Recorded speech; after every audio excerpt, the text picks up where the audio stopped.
suis Sandra Guerrero, représentante et coordinatrice après J20, donc association Covid Long France, et on voulait vous parler en 3 minutes, on va faire très vite, du programme d'accompagnement Covid Long Occitanie, le PACLO, que nous avons créé en très peu de temps en réalité.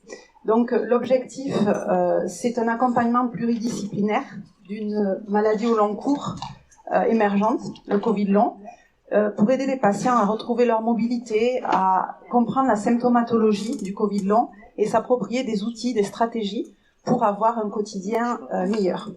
Sensibiliser aussi les professionnels de santé pour mettre le doigt sur le savoir expérientiel du patient et sa valeur, et notamment pour une maladie nouvelle où on n'a pas énormément de recul. Et la mise en commun des connaissances, finalement, des membres de l'équipe de travail a donné lieu à une belle construction. Donc, Hélène va vous parler un petit peu des acteurs de l'équipe. Bonjour à tous. Donc effectivement, dans le cadre de ce projet, ça a mobilisé en fait deux structures, deux associations, donc après J20 et l'association Occitanaire qui œuvre dans la réhabilitation sur le secteur de l'Occitanie.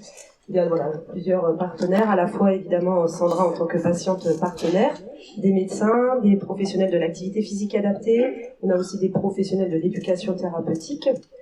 Et donc ce projet en fait il a été co-construit depuis janvier. Donc au début on avait une réunion mensuelle pour pouvoir vraiment organiser le projet qui va démarrer au mois de mai.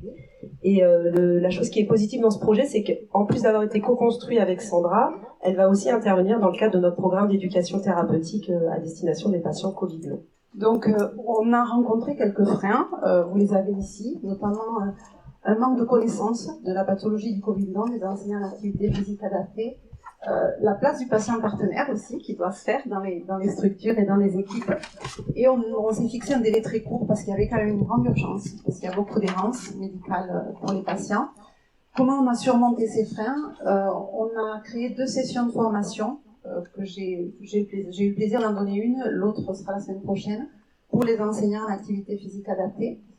On a travaillé dans une communication bienveillante, dans une atmosphère d'écoute, de respect mutuel des savoirs de chacun. On a levé aussi beaucoup de malentendus et puis des non-dits, donc c'était assez intéressant. Et puis l'idée de provoquer des rencontres, ça nous permet d'avancer et d'arriver à une construction concrète.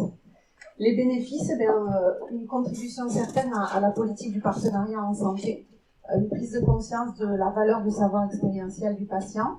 On a fait émerger aussi le poste de patient partenaire dans l'animation des ateliers ETP et on souhaite étendre ce programme aux autres régions de France.